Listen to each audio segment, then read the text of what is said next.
તો મિત્રો આપણે ટેમરું ખોલી કાઢ્યું છે કંઈક આ પ્રકારનું આપણે જોવા મળે છે ટેમરું અને એનું આ ઝાડ છે ટીમરો કે છે અને ટેમરો એમ કહીએ અમે દેશી ભાષા અને આ છે આવી રીતનું ફળ નીકળે અને તેની અંદર બે બીજ નીકળે કેટલા જણે ખાધેલું છે તે કોમેન્ટની અંદર કહેતા જજો કેટલું મસ્ત લાગે આ ગળ્યું ગળ્યું લાગે એકદમ। નમસ્કાર મિત્રો હું છું એસપીને સ્વાગત છે તમારું ફરી મારા નવા વ્લોગની અંદર। આજે આપણે પાછા જવાના છે રનિંગ કરવા માટે અને અત્યારે આપણે જઈ રહ્યા છીએ આપણા ક્રિકેટ ગ્રાઉન્ડ તેમજ રનિંગ ગ્રાઉન્ડ પર અને હું તમને મારું જે પહેલાંવાળું જૂનું ક્રિકેટ અને રનિંગ ગ્રાઉન્ડ હતું એ તમને દેખાડું તો બ્લોગમાં બન્યા રહેજો। મિત્રો આ છે આપણું ક્રિકેટ તેમજ રનિંગ ગ્રાઉન્ડ પહેલાં હતું છે નહીં, અત્યારે ફોરેસ્ટ ખાતાવાળોએ તેઓ એમની અંદર ઝાડા રોપેલા છે તેઓની જમીન હતી એટલા માટે અને આવાજ ઉપર ટેમરે લાગેલા છે આપણે ટેમરો જોઈએ અને આપણે એક ભાઈ બન જાય છે સબસ્ક્રાઈબર જાય છે અહીંયા ગાડી ટેમરો પડે છે મને એક મળ્યું છે આ પ્રકારનું કંઈક છે પણ બીજા બે છોરા જોઈને જા એટલે આપણને મળે નહીં ઉપર ઘણા લાગેલી છે પણ રિસ્ક નથી જે ઉપર ચડવાનો આપણે આજુબાજુથી મળતા જોઈ લઈએ અને આ રીતનું છે આપણું આ ગ્રાઉન્ડ ખૂબ સરસ લાગશે જ્યારે બધા ઝાડવા મોટા થઈ જશે આવા ઝાડવા અત્યારે થઈ ગયેલા છે તમને દેખાતા હશે।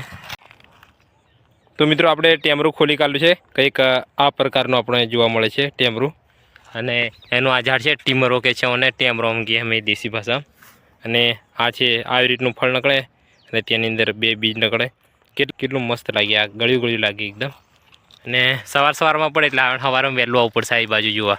તો ચાલો આપણે હવે ગ્રાઉન્ડ પર જઈએ। મિત્રો આપણે સવારમાં પણ રનિંગ કરી હતી આ રોડ ઉપર, મેં બ્લોગ નથી બનાવ્યો કારણ કે તેમાં બધું અંધારું દેખાતું એટલા માટે। આ છે આપણો છેક ત્યાંથી જ લઈને ત્યાં સુધી લઈને 500 મીટરનો ટ્રેક થાય છે આપણો, એટલે 5 કિલોમીટર આપણે સવારમાં દોડ્યા હતા અને અત્યારે કેવું થાય છે જોઈએ કેટલા કિલોમીટર દોડાય। તો આપણે ગ્રાઉન્ડ પર જઈએ હવે। તો મિત્રો આપણે ગ્રાઉન્ડ પર જરીક વારમાં પૂતવાના છે અને આ છે આપણું તલાવ અને પાછળ સનસેટ પણ એવો મસ્ત થઈ રહ્યો છે અને આપણા ગ્રાઉન્ડ પર કંઈક આપણા ગામના લોકો ફોટોશૂટ કરવા માટે પણ આવેલા છે તો ત્યાં જઈને આપણે જોઈએ હું તમને દેખાડું છું બ્લોગમાં બન્યા રહેજો।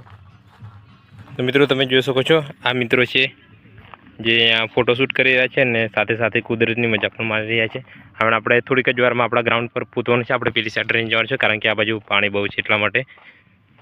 તો આપણે ગ્રાઉન્ડ પર જઈને તમને વ્યૂ દેખાડું। તો મિત્રો આપણે ગ્રાઉન્ડ પર આવી ગયેલા છે અને હું તમને મસ્ત એવું વાતાવરણ મળ્યું છે તમને દેખાડું, વિડીયોની અંદર બન્યા રહેજો અને આપણે થોડીક જ વારમાં આપણે રનિંગ સ્ટાર્ટ કરી દઈશું। તો મિત્રો આપણે સવારમાં 5 કિલોમીટર દોડ્યા હતા અને અત્યારે આપણે 3 કિલોમીટર દોડશું। સવારમાં 5 કિલોમીટર અને સાંજે 2 થી 3 કિલોમીટર દોડવાનું આપણે કરવું પડશે અને બ્લોગમાં બન્યા રહેજો। આપણે થોડીક વારમાં રનિંગ ચાલુ કરીએ ત્યારે। મિત્રો આ છે આપણું ગ્રાઉન્ડ, અત્યારે મસ્ત સાફ થઈ ગયેલું છે, એકદમ ઓક્સિજન વાળું છે, ચારે બાજુ જંગલ ને પક્ષીઓનો કળકળાટ છે એટલે નેચરની વચ્ચે આપણે વચ્ચે દોડવાની મજા પણ આવે છે।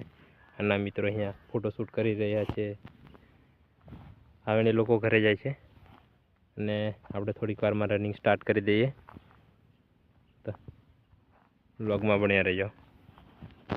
આપણે હવે રનિંગ ચાલુ કરવાના છે તા પહેલાં આપણે હળવી કસરત કરી લઈએ અને હું જે કસરત કરું છું તો તમે પણ જોઈ લો।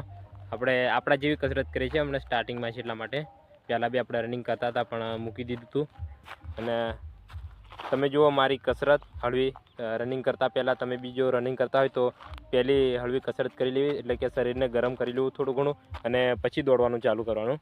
તો ચાલો આપણે કસરત કરી લઈએ।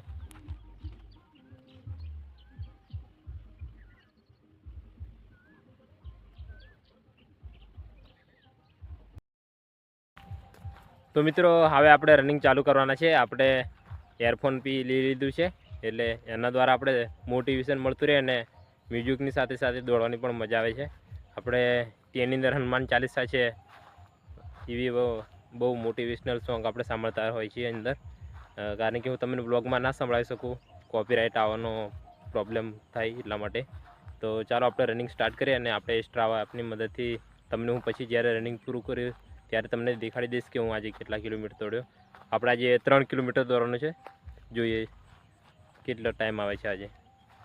આપણે 3 કિલોમીટર 3.5 કિલોમીટર જેવું દોડી કાઢ્યું છે અને દન પણ બુડી ગયો છે। આજે આપણે થોડું લેટ થઈ ગયું છે, કંઈ વાંધો નહીં. અને આ બાજુ ખાલી આપણે એકલા જ છે આ જંગલની અંદર. અહીંયાથી લગભગ ઘરો 2-3 કિલોમીટર છેટા છે. અને હવે આપણે થોડું ઘણું વર્કઆઉટ કરીને ઘરે જતા રહીશું. તો ફરી મળશું. તો મિત્રો, હું આશા કરીશ કે તમને આજનો મારો આ ફિટનેસને લગતો બ્લોગ પણ આજે પસંદ આવ્યો છે. જો તમને પસંદ આવ્યો તો લાઇક, શેર અને સબસ્ક્રાઈબ કરતા જજો. અને એક નાની એવી કોમેન્ટ પણ કરતા જજો. અને કેવા વિડીયો આવે છે તે પણ કહેતા જજો. અને ફરી મળશું નવા વિડીયોની અંદર. ત્યાં સુધી બધાને જય હિન્દ, જય ભારત. Bye bye.